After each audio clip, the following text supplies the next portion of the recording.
নিজের বউরে এখানে পাঠায়, এটা বিপ্লবী সরকার, হ্যাঁ ইলেকশন চিরদিন থাকতে হবে, একদম সারাদিন বিপ্লবের কথা বলবে, তারপরে কবিতা লেখা শুরু করে দিবে। আমাদের সমাজকে যদি আর রসাতলে না নিতে চান তাহলে এই সমস্ত কথাবার্তা বললেন না। আলী শরীয়তি দিয়ে আমাদের এ দেশকে আফগানিস্তান বানানোর পথে আর নিয়ে যায় না। এই সেকুলার প্যারাডাইমের মধ্যে আমাদের যে ফ্রি থিঙ্কার, এরা আলী শরীয়তি বলতেছে এরা বাস করে হইলো 1300 শতাব্দীতে, মানে ইউরোপের 1300 শতাব্দীর ফিলোসোফার থিঙ্কাররা যে ফাইটটা কইরা আসছে, আপনার সবচেয়ে আলোকিত প্রগতিশীল চিন্তক সেই জায়গার থেকে শুরু করতেছে। পশ্চিমা সোকল্ড সেকুলার ট্রেডিশনের বাইরের কোনো লোককে নিয়ে আপনি যখন আলোচনা করেন, আপনি দেশকে আফগানিস্তান বানানোর দিকে নিয়ে যান, এইটাই হলো এখানকার মূলধারার বুদ্ধিজীবী তার পারসেপশন। তো এই দেশে আপনি জ্ঞান চর্চা কীভাবে করবেন? আমরা এখন পিয়ার নিয়ে কথা বলি, আমরা এখন দ্বিকক্ষ বিশিষ্টি নিয়ে কথা বলি, কিন্তু রিয়েলি আমার সমাজের নিডসটা কী, মানুষ কি চায়, এই বিষয়ে বিশেষজ্ঞদের কোনো ধারণা নাই। পুরো সমাজের জনগোষ্ঠী আপনার রিলিজিয়াস স্পিরিট দ্বারা তাড়িত, কিন্তু আপনাকে প্রজেকশন করতে হচ্ছে এজ এ থিঙ্কার, রাইটার বা দার্শনিক হিসেবে একটা সেকুলার প্যারাডাইমের মধ্যে থেকে। আমাদের সমাজে আমরা ধৈরা নেই যে ফ্রি থিঙ্কার আছে, আসলে কোনো ফ্রি থিঙ্কার নেই। ফ্রি থিঙ্কার থাকলে আমাদের সমাজে মসজিদগুলো হয়তো জ্ঞান চর্চার কেন্দ্র। আমি আলী শরীয়তের উপর কোনো বিশেষজ্ঞ টাইপের আলোচক না, আমি একজন নব্য রিডার বলতে পারেন। তাও আমার পড়া শুরু আলী শরীয়তি 13 সাল থেকে, এটা 25 সাল। এর মধ্যে যে প্রত্যেক দিনই আলী শরীয়তি পড়ছি তা না, মানে লম্বা সময় আর পড়া হয়নি। আবার যখন দরকার হয়েছে আবার একটু খোঁজার চেষ্টা করছি এরকম। তো প্রথম মানে পরিচয় বা আগ্রহ তৈরি হয়েছে 13 সালে ওই শাহবাগ মুভমেন্টের সময়। তো শাহবাগ মুভমেন্টের সময় যখন আমি বললাম যে আমাদের যে সমাজের যে অবস্থা, এবং একদিকে ধর্ম আর একদিকে সোকল্ড সেকুলারিজমের যে ঝগড়া, সেক্ষেত্রে আমাদের মনে হয় আলী শরীয়তিকে পড়া জরুরি, আমাদের জন্য কাজের হইতে পারে। তো তখন মনে আছে তানিম ভাইয়ের সাথে আমাদের একটা পাঠচক্রে একসাথে থাকার সুযোগ হইতো। তখন আমরা আলাপচারি করতাম যে কিভাবে কি করা যায়, কি কি বিষয় পড়া যায়। তো তখন আমি একবার লিখলাম একটা পোস্টে এইভাবে আলী শরীয়তি, এটা অনলাইনে ঘাটাঘাটি করে যা পাওয়া যায়, তখনও কোনো বইটই তার পাইনি। তো লেখার পরে আমাদের এখানকার একজন মোটামুটি খুবই খ্যাতিমান লেখক, প্রথম আলো পুরস্কার পাওয়া একজন লেখক, প্রগতিশীল, উনি আলী শরীয়তের নাম উচ্চারণ করে আমি জাস্ট 2-3 লাইনে একটা লেখা লিখলাম যে ওনার চিন্তা ভাবনা হয়তো গুরুত্বপূর্ণ, আমাদের মনে পড়া দরকার। তো ওনার কুইক রেসপন্স ছিল এরকম যে আমাদের সমাজকে যদি আর রসাতলে না নিতে চান তাহলে এই সমস্ত কথাবার্তা বললেন না।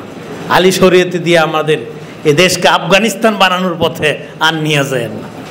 সেটা আমি বলছি 13 সালের সেই স্মৃতির কথা।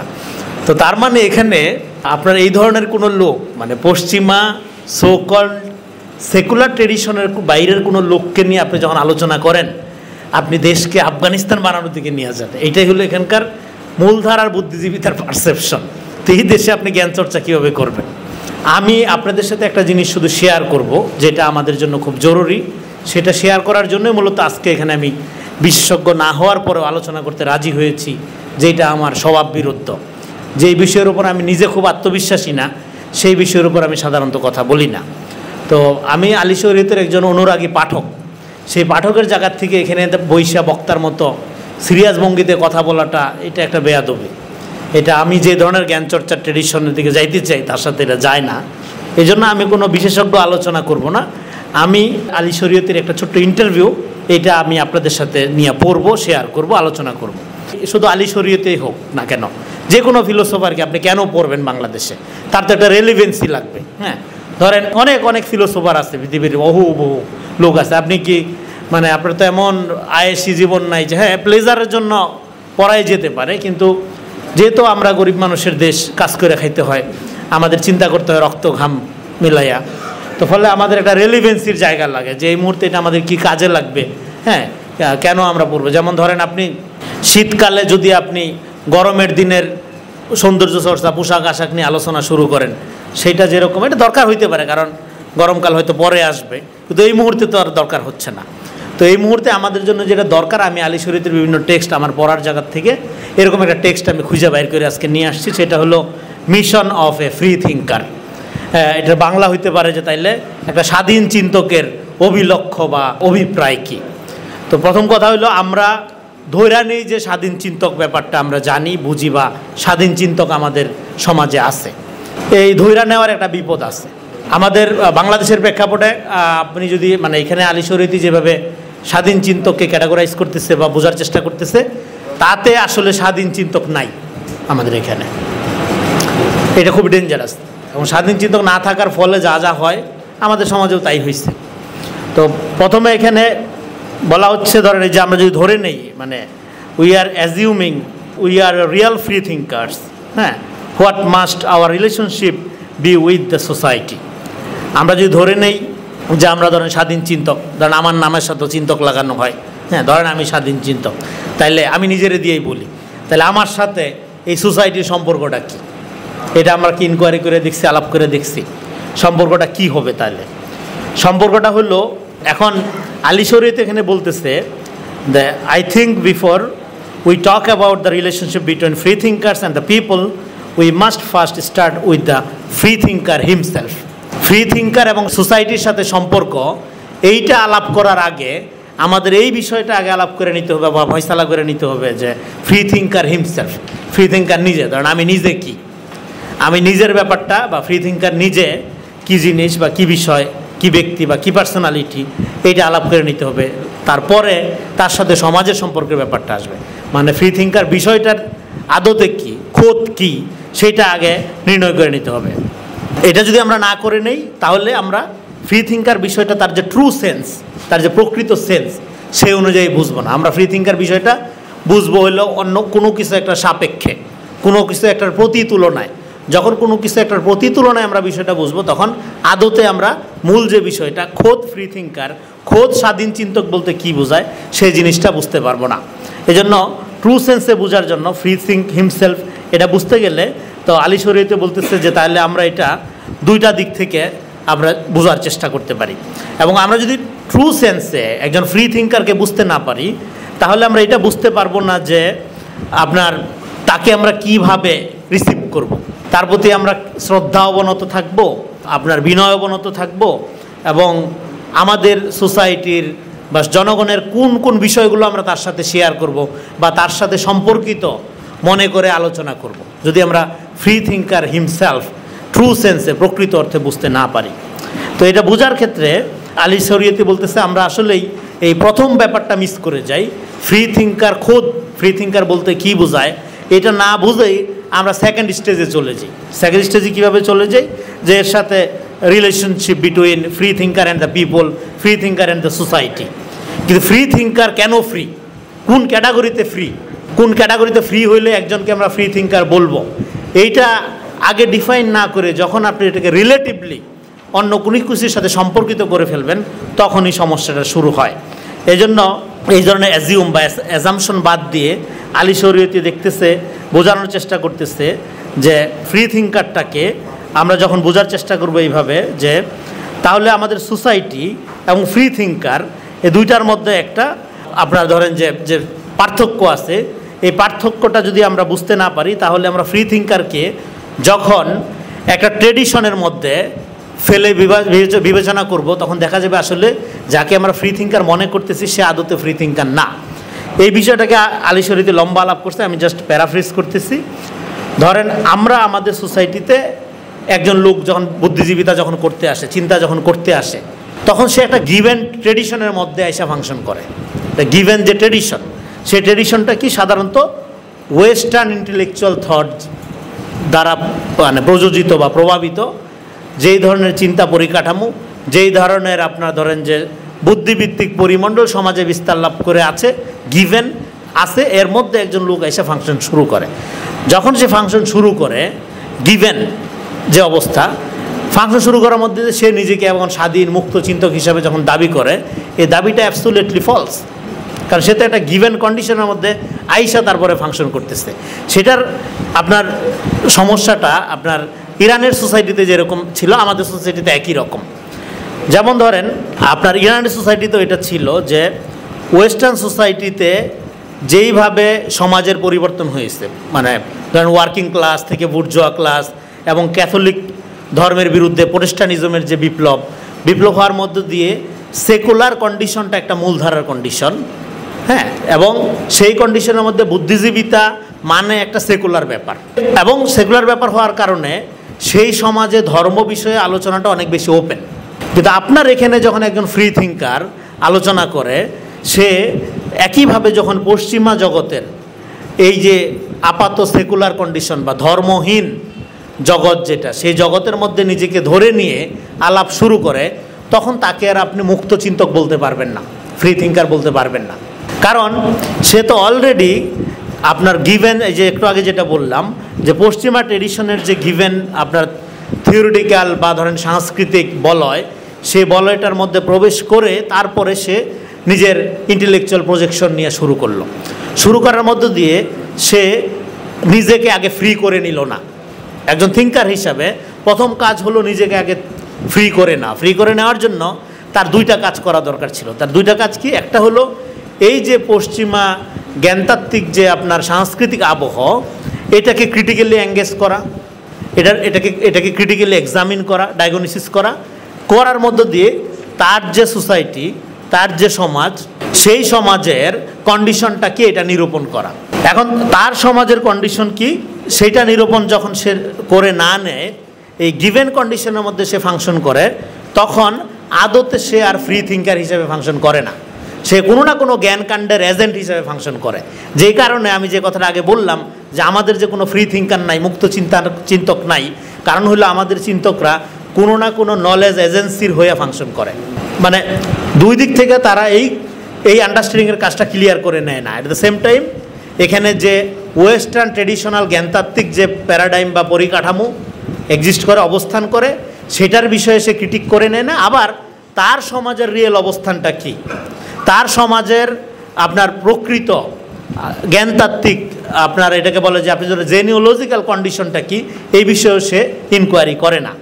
সেটা যদি দেখেন, আপনারা ধরেন যে আমাদের পশ্চিমা সমাজে যেরকম একটা ধরেন যে ক্যাথলিসিজমের বিরুদ্ধে আপনার এই প্রোটেস্ট্যান্ট মুভমেন্টের মধ্য দিয়ে যে ধরনের একটা সেকুলার কন্ডিশন তৈরি করা হয়েছে, তৈরি করার মধ্য দিয়ে সেখানকার ওয়ার্কিং ক্লাসের যে মান, তারা যেভাবে চিন্তা করতে সক্ষম হয়, আমাদের এখানে কিন্তু সোসাইটির মধ্যে সেরকম না।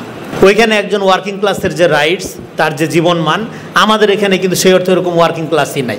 বরং আলী শরীয়তি বলতেছে আমাদের সোসাইটিগুলো dominated by a religious spirit. আমাদের সোসাইটি মানে সবাই আপনার মতোই, মানে ধরেন এক ধরনের ধর্ম অদ্বৈতবাদী করে তা না। কেউ হয়তো আপনার ধরেন দেওবন্দি ঘরানার বিশ্বাসী, কেউ হয়তো চিস্তিয়াপন্থী, কেউ হয়তো আপনার অন্য আরেক তরিকাপন্থী, হ্যাঁ, মাইজবান্ডারিপন্থী।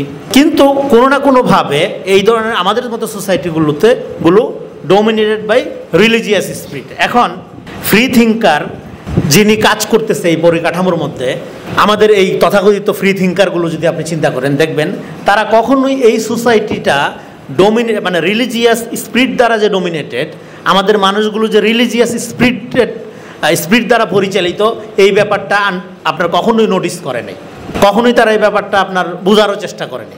তারা ধরেই নিছে বুদ্ধিজীবিতা মানেই হইল আপনার একটা এমন একটা সেকুলার সাংস্কৃতিক ব্যাপার যেটার সাথে রিলিজিয়নের কোনো সম্পর্ক নাই। সেটা ওয়েস্টার্ন সোসাইটি লম্বা সংগ্রামের মধ্য দিয়ে সে ওয়েস্টার্ন সোসাইটি ওই জায়গায় পৌঁছাইছে এক অর্থে, কিন্তু আপনার সমাজ সেই জায়গায় পৌঁছায় নাই। কিন্তু ওয়েস্টার্ন সমাজ ওই জায়গায় পৌঁছাইছে ধর্মকে মোকাবেলা করার মধ্য দিয়েই, যেটা আপনি ওই ক্যাথলিসিজমের সাথে প্রোটেস্ট্যান্টিজমের লম্বা ফাইটের হিস্ট্রি যদি দেখেন, দেখবেন যে তার মধ্য দিয়ে সে করার মধ্য দিয়ে তার সমাজে ধর্মের একটা যে সেকুলার কন্ডিশন হাজির করছে, সেটা তার ধর্ম সম্পর্কে তার পর্যালোচনার মধ্য দিয়ে সে গেছে, ধর্মকে বাইপাস করে সে যায়নি। কিন্তু আপনার সমাজে আপনার পুরো সমাজের জনগোষ্ঠী আপনার রিলিজিয়াস স্পিরিট দ্বারা তাড়িত, কিন্তু আপনাকে প্রজেকশন করতে হচ্ছে এজ এ থিঙ্কার, রাইটার বা দার্শনিক হিসেবে একটা সেকুলার প্যারাডাইমের মধ্যে থেকে। ফলে এটা যখন করা হচ্ছে এবং আপনি তখন নিজেকে মুক্ত চিন্তক, হ্যাঁ, প্রগতিশীল, তারপরে কি প্রতিক্রিয়াশীলতার বিরুদ্ধে মুক্ত, হাবি হিসাবে নানা নামে আপনি নিজেকে অবহিত করতেছেন, কিন্তু দেখা যাচ্ছে আপনি বেসিক্যালি ফ্রি থিঙ্কার না। এই জিনিসটা এত লম্বা সময় ধরে পেঁচাইলাম এই কারণে যে এটা খুব ইম্পর্টেন্ট। আমাদের সমাজে আমরা ধৈরা নেই যে ফ্রি থিঙ্কার আছে, আসলে কোনো ফ্রি থিঙ্কার নেই। ফ্রি থিঙ্কার থাকলে আমাদের সমাজে মসজিদগুলো হয়তো জ্ঞান চর্চার কেন্দ্র, যেটা ইউরোপ আমেরিকাতে হয়েছে। যেটা আলী শরীয়তি পইরা আমার আন্ডারস্ট্যান্ডিং যেটা তৈরি হচ্ছে যে আমাদের এখানে ফ্রি থিঙ্কার না থাকার ফল কি হয়েছে, আমাদের এখানে কোনো আপনার ক্রিটিক্যাল ম্যাস তৈরি হয়নি। জনগণের মধ্যে আপনার তার নিজের ধর্মবিশ্বাসকে নিজে চর্চা করবার বা নিজে ক্রিটিক্যালি এঙ্গেজ করবার যে ট্রেডিশন, বুদ্ধিভিত্তিক ট্রেডিশন, এটা তৈরি হয়নি। এক ধরনের থিওলজিক্যাল ট্রেডিশন আছে, এখানে জিকির আজগার আছে, মাযহাব আছে, তারপরে হলো আপনার ধরেন যে হুজুরদের মানে এক এক ধরনের নসিহত আছে, তালিম আছে, ওয়াজ আছে। বরং সবচেয়ে ক্রিটিক্যাল থিঙ্কার যদি আপনি দেখেন বা সবচেয়ে ফ্রি থিঙ্কার যদি দেখেন, তাহলে তাতে আমার মনে হয় ওয়াজ দিনে কেরামদের বলতে হবে ফ্রি থিঙ্কার। সেকুলার প্যারাডাইমের মধ্যে কোনো ফ্রি থিঙ্কার নেই। কেন নেই? সেকুলার প্যারাডাইমের থিঙ্কাররা ওরা ধৈরেই নিচ্ছে যে আমাদের সোসাইটিতে একটা সেকুলার অবস্থার মধ্য থেকে সমাজকে পর্যালোচনা করার মধ্যে তারা সমাজ চেঞ্জ করে ফেলবে, যে কারণে আমাদের বুদ্ধিজীবীতে একদিকে আর সোসাইটি আর একদিকে। এবং আমাদের এই যে ফ্রি থিঙ্কার এরা আসলে কোথায় বাস করে? এই সেকুলার প্যারাডাইমের মধ্যে আমাদের যে ফ্রি থিঙ্কার এরা আলী শরীয়তি বলতেছে এরা বাস করে হইলো 1300 শতাব্দীতে। মানে ইউরোপের 1300 শতাব্দীর ফিলোসোফার থিঙ্কাররা যে ফাইটটা কইরে আসছে, আপনার সবচেয়ে আলোকিত প্রগতিশীল চিন্তক সেই জায়গার থেকে শুরু করতেছে। তার মানে কি? মানে সে ধর্মকে একটা রিঅ্যাকশনারি জায়গার থেকে যে কাউন্টার করতেছে, তার সোসাইটির সাথে তার এঙ্গেজমেন্টের মধ্যে না গিয়ে সেই নোশনটা আলী শরীয়তি বলতেছে এটা 1300 শতাব্দীর নোশন, ইউরোপের 1300 শতাব্দীর নোশন। কিন্তু বাই দিস টাইম আপনার জনগোষ্ঠী আপনি 2025 সালে বাস করতেছেন, যেই কারণে আপনার ইন্টেলেকচুয়ালের সাথে দেখবেন এখানকার সোসাইটির যে ম্যাস পিপল একটা দূরত্ব, মানে বুদ্ধিজীবীদের সাথে আপনার একটা দূরত্ব দেখেন না, যে বুদ্ধিজীবীরা অস্বাভাবিক মনে হয় না মানুষগুলোকে? বুদ্ধিজীবী যে একটা গালি আমাদের এখানে কেন হইল? বিকজ অফ এই দূরত্বের কারণে। হ্যাঁ, এটা গালি হওয়ার কথা না। হ্যাঁ, তো এখন খুবই ইন্টারেস্টিং, তার কারণ 1300 শতাব্দীর একজন ইন্টেলেকচুয়াল সে তার জ্ঞানগত সমস্ত প্রজেকশন ডেরাইভ করছে ইউরোপের আপনার 19th এবং 20th সেঞ্চুরি ফিলোসোফারদের কাছ থেকে। বেসিক্যালি মার্কসিজম, তারপরে পোস্ট মার্কসিজম, ফ্রাঙ্কফুর্ট ঘরানার, হ্যাঁ, এক্সিস্টেন্সিয়ালিজম, তারপরে হলো আপনার বড় হাইডেগার পর্যন্ত তো আসেই না খুব একটা, এই তারপরে নারীবাদ, প্রগতিশীলতা, হাবিজাবি, মার্কসিজম, এর মধ্যে দিয়ে মানে আলী শরীয়তি একেবারে এটা মানে কি বলবো যে কেসটা পারফেক্টলি ধরতে পারছে। এটা আমাদের জন্য বোঝা খুব জরুরি। এই কারণে আমাদের এখানে যারা পরবর্তী সময়ে লেখক, বুদ্ধিজীবী বা চিন্তক হিসাবে কাজ করবেন, ফ্রি থিঙ্কার কীভাবে হইতে হয় তার একটা মডিউল এখানে আলী শরীয়তি দেওয়ার চেষ্টা করে। That's very important. এর মধ্য দিয়ে যেটা হচ্ছে আমাদের ফ্রি থিঙ্কাররা, আমাদের চিন্তকরা আমার সোসাইটির মানে কোন সেঞ্চুরিতে আমরা বাস করি এটা ডিসকভারি করে না। আমার সোসাইটির মানুষ যে রিলিজিয়াস স্পিরিট দ্বারা ড্রিভেন, স্পিরিট দ্বারা পরিচালিত, কিন্তু আপনি ইউরোপের 19 শতকের 20 শতকের জ্ঞানগুলো ধার করে আইনা আপনি এই 13 শতকের যে প্যারাডাইম এর মধ্যে এটা ফিট করার চেষ্টা করতেছেন। ফিট করার চেষ্টা করার মধ্যে কোনোদিনও এটা আপনার ওই সম্পর্কটা তৈরি হচ্ছে না ম্যাথের সাথে, ওই আপনার ইন্টেলেকচুয়াল হাইটের, যদি আপনি এটাকে হাইট মনে করেন। এই গ্যাপ যে থেকে যাচ্ছে, এই গ্যাপ থেকে যাওয়ার কারণে আমাদের তথাকথিত ফ্রি থিঙ্কাররা কখনোই মানে তারা যেটা করে না যে ডিসকভার অফ ওন সেঞ্চুরি, আমরা নিজেরা কোন সময়ের মধ্যে আছি এটা দেখবেন যে আমরা এখন আবিষ্কার করতে পারি না। আমরা এখন পিয়ার নিয়ে কথা বলি, আমরা এখন দ্বিকক্ষ বিশিষ্টি নিয়ে কথা বলি, কিন্তু রিয়েলি আমার সমাজের নিডসটা কি, মানুষ কি চায়, এই বিষয়ে বিশেষজ্ঞদের কোনো ধারণা নাই। এই গ্যাপটা এটা তো সিরিয়াস গ্যাপ। তারপরও আমাদের প্রচুর পত্রিকা, প্রচুর মিডিয়া, প্রচুর বুদ্ধিজীবী, এগুলো সময়ের অপচয়, কাগজ কলমের অপচয়, ইলেকট্রিসিটির অপচয়। ফলে European free thinkers played their role so well. European free thinker তারা তাদের যে রোলটা সেটা খুব ভালো প্লে করতে পারছে। কেন পারছে? কারণ তারা তার সমাজের যে ম্যাস পিপলের যে রিলিজিয়াস স্পিরিট ড্রিভেন পিপল, এইটার মধ্যে তারা সরাসরি ইন্টারভেন করছে। সরাসরি তারা ওই যে প্রোটেস্টান আপনার এথিক্স, যেটা আপনি ম্যাক্স ওয়েবারকে দেখেন, ম্যাক্স ওয়েবার প্রজেক্ট করতেছে কীভাবে ক্যাপিটালিজমের সাথে প্রোটেস্টানিজমের এথিক্সকে মিলে তারা এই যে নতুন মডার্নিটির উদ্ভাবন ঘটানোর মধ্য দিয়ে তারা এন্টার ক্রিশ্চিয়ানিটির একটা মডার্নাইজেশন ঘটাচ্ছে তার সোসাইটির প্রয়োজনে। ঘটনার মধ্য দিয়ে তারা একটা সেকুলারাইজেশন ঘটে যাচ্ছে। কিন্তু আপনার সমাজের যে রিলিজিওসিটি ইসলাম, সেই বিষয়ে আপনি কখনো ইনকোয়ারি শুরু করেন নাই, আপনি কখনো আলোচনায় ঢুকেন নাই। সো আলোচনায় না ঢোকার কারণে আপনার সোসাইটির সাথে এখানে ধরেন যে স্ট্রাকচার, হ্যাঁ, আপনি এই জন্য ধরেন এখন আপনি যদি মার্কস, সার্ত্রে, রুশো এই সমস্ত বিগ নেম প্লে করেন, তার কোনো কিছু এখানে কাজে লাগবে না। কারণ হইল একজন রুশো, একজন মার্কস, একজন সার্ত্রে ইউরোপের সমাজের যে পর্যালোচনার ভিতর দিয়ে গিয়ে তার ইন্টেলেকচুয়ালিটির প্রজেকশনটা করছে, এটা আপনার সমাজে সম্ভব না। হ্যাঁ, আপনার সমাজে ইন্টেলেকচুয়াল প্রজেকশন করবে কে?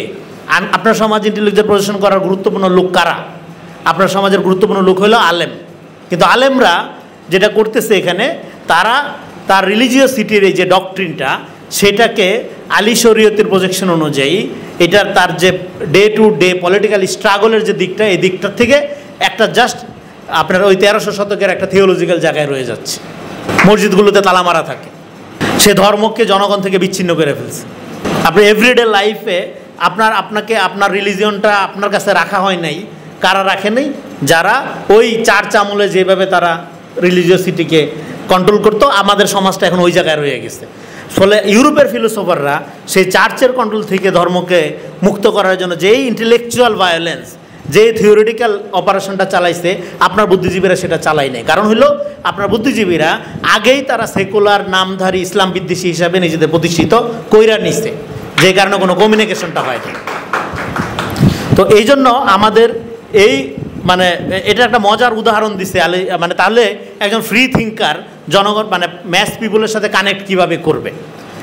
আলোচনা সংক্ষিপ্ত করতেছি। সেই কানেকশনে একটা মজার একটা গল্প বলছে আলী শরীয়তি ইন্টারভিউতে, যে তার এক বন্ধু বেলাল আপনার কোট খুইলা কোটটা কাঁধের উপর রাইখে গ্রামের রাস্তা দিয়ে হাঁটতেছে। তো গ্রামের একজন সাধারণ মানুষ ডাক দিয়ে বলছে যে এই কোটটা কত, তুমি বিক্রি করবা কিনা?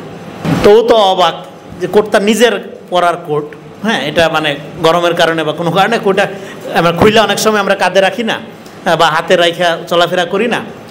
তো তখন ওই লোকটা যেভাবে রেসপন্স করছে, সেই লোকটা খুব শিক্ষিত আর সে গ্রামের একজন কৃষক। তো তাদের সম্পর্ক বোঝানোর জন্য আলী শরীয়তি উদাহরণটা দিচ্ছে। সে বলছে, মাই man, this is not for sale. তো আলী শরীয়তি বলতেছে যে তুমি যখন এই কথাটা বলতেছো, একজন কৃষক না যাই না তোমাকে ফেরিওয়ালা মনে করছে, কোট বিক্রেতা মনে করছে, বিক্রি করে তোমার জিজ্ঞেস তোমার নিজের কোটটা কিনতে চাইছে, আর তুমি বলতেছো যে এটা বেচার জন্য না, কিন্তু তুমি ভুল করছো। এর মধ্য দিয়ে তুমি প্রথমেই ধইরা নিলা যে ওই লোকটা ঠিক মতো প্রশ্ন করতে জানে না, ও ভুল করছে আর তুমি সঠিক। এর মধ্যে দিয়ে তুমি বিচ্ছিন্নতা আসলে কায়েম করলাম। তো আলী শরীয়তি বলতে তাহলে পদ্ধতিটা কি হবে? তার বন্ধুকে বলতেছে, বন্ধু বললো যে আমি এইভাবে জবাব দিয়েছি। আলী শরীয়তি বললো এটা পলিটিক্যাল জবাব হয়নি। তাহলে কি করতে পারতাম আমি হইলে যা করতাম, মানে একজন ম্যাস ফ্রি থিঙ্কার কি করবে? ফ্রি থিঙ্কারের কাজ হলো বড় বড় তত্ত্ব প্রডিউস করা না, ফ্রি থিঙ্কারের কাজ হলো তার সোসাইটিকে এডুকেটেড করা, তার সোসাইটি ম্যাস মানে ক্রিটিক্যাল ম্যাস তৈরি করা। আমাদের এখানে সমস্ত বুদ্ধিজীবী কোনো না কোনো দলের, কোনো না কোনো এম্বাসির, জনগণের কোনো বুদ্ধিজীবী নাই, মানে এই জন্য আমাদের ফ্রি থিঙ্কার নেই। তো তখন বলতেছে তাহলে আমি কি করতাম? সেটা হলো যে আমি আলী শরীয়তি বলতেছে আমি করতাম কি, আমি বলতাম যে এই কোটটা কি তোমার পছন্দ হয়েছে, এটা কি এতই ভালো কোট? তখন তার সাথে আমার এঙ্গেজমেন্ট হইতো। কিন্তু আমি যখন শুরুতেই বললাম মাই man, this is not for sale, তখন ও বললো যে কত বড় অপরাধ করে ফেলছে, এত বড় সাহেব রে, আমি ফেরিওয়ালা মনে করছি। সে জিব্বায় কামড় দিবে, কামড় দিয়ে সে তোমার ক্লাস যে হাই আর ওর ক্লাস যে লো, এটা মনে করে সে আপনার পিছাইয়া যাবে। তো ফলে তোমার এঙ্গেজমেন্টের ধরন হবে যে তোমার কি কোটটা পছন্দ হয়েছে, খুবই ভালো লাগছে তোমার, দেন ডায়লগ শুরু হবে। তুমি যখন কথা বলবা তখনই তো বুঝবে যে তুমি কোটওয়ালা না। কিন্তু তুমি যখনই বলবা এটা তো বিক্রির জন্য না, তুমি আমাকে এটা কেন জিজ্ঞেস করতেছো, তখন সে ধরে নিবে যে তুমি এটা মানে একটা শ্রেণীতে বিলং করো এবং সে আরেকটা শ্রেণীতে বিলং করে। সো আমাদের এখানে দেখবেন যে এখানকার, এবার ঢাকার উদাহরণ দেন। ঢাকার উদাহরণ আপনি যে কোনো অনুষ্ঠানে আলোচনা, আপনি তো অমুকটা পড়েন নাই, আপনি তো অমুকটা জানেন না, আপনার তো ওই বিষয়ে কোনো ধারণা নাই, আপনার আগে ওই ডিগ্রি নিয়ে আসতে হবে। একই জিনিস, মাই man, this is not for sale, একই জিনিস। ওর মধ্যে কোনো স্পেস নাই। তাহলে একজন মানে ফ্রি থিঙ্কার, তার মধ্যে প্রচুর স্পেস। এটার একটা এই পর্ব বলেই শেষ করব। তো এখন এই ধরনের থিঙ্কারকে দিয়ে যারা ম্যাস পিপলের সাথে এইভাবে কমিউনিকেশনই করতে জানে না, এই উদাহরণের মধ্য দিয়ে আমি যেটা আমরা দেখতে পাচ্ছি, এবার তাদেরকে দিয়ে আপনি যদি সমাজ পরিবর্তনের স্বপ্ন দেখেন, এর চেয়ে দুঃস্বপ্ন আর তো হইতে পারে না। এই জন্য আমাদের সমাজ পরিবর্তন হচ্ছে না। এই যে 54 বছরে বাংলাদেশের সমাজ যে স্থবির, একই জায়গায় আটকে আছে, এর দায় প্রধানত কার? প্রধানত এখানকার এডুকেটেড শ্রেণীর, শিক্ষিত শ্রেণীর। কারণ তারাই বেশিরভাগ সময় পিপল উইলকে রিপ্রেজেন্ট করে। এবং এইসব বুদ্ধিজীবীরা সামাজিক সমস্যা সমাধানের জন্য সবসময় আপনাকে শর্টকাট পথ বাতলাই দেয়। শর্টকাট পথ বাতলাই দেওয়ার মধ্য দিয়া তারা যেটা করে, always ignore the correct way. Correct ওয়েটা ইগনোর করে, ওটা জোড়া তালি দিয়ে কোনো রকম একটা চালাই দিবে, দিয়ে এটা চলবে। সমাজকে ভেতর থেকে একদম মানে তার মূল জায়গা থেকে পরিবর্তনের দিকে তারা কখনো আগ্রহী হয় না। সো এবং এই জন্য the reason why the most of the free thinker have not been able to get anywhere to, because they have been waiting to discover several ways. এবং তারা নিজেরা যেহেতু কনফিউজড, জনগণের সাথে বা ম্যাসের সাথে সম্পর্ক নাই, তখন তারা নানা রকম পদ পদ্ধতি এক্সপেরিমেন্ট করে। তাহলে পিআর না সংসদীয়, তাহলে প্রধানমন্ত্রী পদ্ধতি, তাহলে আজকে এইভাবে কালকে ওইভাবে, হ্যাঁ আগে সংস্কার তারপরে নির্বাচন, তারা নানা রকম দেখবেন এক এক সময় এক এক কথা বলে থিঙ্কারগুলো, কারণ তারা কারেক্ট ওয়ে সম্পর্কে নিশ্চিত না, কারণ মানুষের সাথে তাদের ওই সম্পর্কটা নাই। এবং ওইটা না থাকার কারণে ওই সব ইন্টেলেকচুয়ালরা, যেটা আরও ডেঞ্জারাস, সেটা আপনার তখন এখানে একটা গুরুত্বপূর্ণ আলাপ করছে, যেটা দিয়ে আপনি একটা স্কেচ আঁকা যায় আমাদের এখানে ফ্রি থিঙ্কারদের চরিত্রটা কি, সেটা যদি আপনার বোঝার চেষ্টা করি, তখন তারা দেখবেন যে এই দে বিকাম ডেসপারেট এবং টু রাইটিং মডার্ন পোয়েট্রি। তারা সমাজ পরিবর্তনে অনেক স্বপ্ন দেখাবে, অনেক বিপ্লব করবে, তারপরে সর্বশেষ যায় কবিতা লেখা শুরু করে দিবে। আপনি দেখেন, এবং তারা বুদ্ধিজীবিতার নামে সবসময় এমন কিছু মিমিক্রি করবে, আমি আর নাম বলতেছি না। হ্যাঁ, আমার তখন ওই চরিত্রটা একদম চোখের সামনে ভাইসে আসছে যখন আমি এই জিনিস পড়ছি। হ্যাঁ, সে তো 80-র দশকে একবার সমাজ পরিবর্তনের কথা বলতেছিল, এখন আবার বলতেছে গাছতলায় বাসতলায় শপথ নিতে হবে। হ্যাঁ, নিজের বউরে এখানে পাঠায়, এটা বিপ্লবী সরকার। হ্যাঁ, ইলেকশন চিরদিন থাকতে হবে, একদম সারাদিন বিপ্লবের কথা বলবে, তারপরে কবিতা লেখা শুরু করে দিবে। আলী শরীয়তী স্ক্রিপ্টের মতো লিখছে, এই জিনিস তো বাংলাদেশে দেখে ফেলছি আমি। হ্যাঁ, তো এবং তারা সবচেয়ে বড় দার্শনিক ফ্রি থিঙ্কার হিসেবে সমাজকে লিড দিতেছে। তো এই সমাজের যে কোনো ভবিষ্যৎ নাই, হ্যাঁ, এটা আমি আলী শরীয়তীর আপনার mission of A free thinker, এটা পড়ার মধ্য দিয়ে আমি পরিষ্কার হয়ে গেছি। হ্যাঁ, তো এই জন্য আমাদের ফ্রি থিঙ্কার হিসেবে প্রথম কাজ হইল, অ্যাজ এ হিউম্যান বিং যারা নিজেদেরকে ফ্রি থিঙ্কার হিসেবে প্রজেক্ট করব, তাদেরকে এই ম্যাস পিপলের সাথে সম্পর্ক স্থাপন করার পদ্ধতিটার জন্য আমাদের যে ওন ট্রেডিশন, আমাদের সোসাইটির মধ্যে গিভেন যে প্যারাডাইম, সেটাকে ডিসকভার করা, সেটাকে বুঝতে পারা হলো প্রথম ডিউটি। সেটা বুঝতে পারার জন্য আপনার গ্লোবাল যে আপনার এই শাসন কাঠামো বলেন বা ধরেন ডিসকার্সিভ প্যারাডাইম, সেটাকে মানে ওয়েস্টার্ন নলেজ এক কথায়, সেটাকে যদি আপনি ক্রিটিক করতে না পারেন, একদম রুথলেস ক্রিটিক, সেটাকে ক্রিটিক করতে না পারলে আপনি এই জায়গাটা ডিসকভার করতে পারেন। ফলে এই জন্য আপনাকে at the same time anti modern যেরকম হইতে হবে, এন্টি কলোনিয়াল যেরকম হইতে হবে, অ্যাট দ্য সেম টাইম আপনার সোসাইটিতে কোন সেঞ্চুরিতে আপনার সোসাইটি বাস করে, কোন প্যারাডাইমের মধ্যে আপনার ম্যাস পিপল অবস্থান করতেছে, তার ভেতর থেকে একটা জেনিওলজিক্যাল অর্ডার আপনাকে তৈরি করতে পারতে হবে, তার ভেতরের একটা এপিস্টেমোলজি আপনাকে নির্মাণ করতে পারতে হবে, যদি আপনি এই সমাজের জ্ঞানগত কোনো উন্নতি চান, যেটা আলী শরীয়তী তার সোসাইটির জন্য কইরা দেখাইছে, being a western educated person. হ্যাঁ, জাবল ছাত্রের ছাত্র হওয়ার পরেও একটা লোক কিভাবে ইরানিয়ান বিপ্লবের প্রধান ইডিওলগ হয়ে ওঠে, এই জিনিসটা যদি বুঝতে পারি, তাহলে আমি এই যে মিশন অফ এ ফ্রি থিঙ্কারের কথা যতক্ষণ আলোচনা করলাম, এটা বোঝা অনেক সহজ হবে। সবাইকে ধৈর্য ধরে আলোচনা শোনার জন্য ধন্যবাদ। আসসালামু আলাইকুম।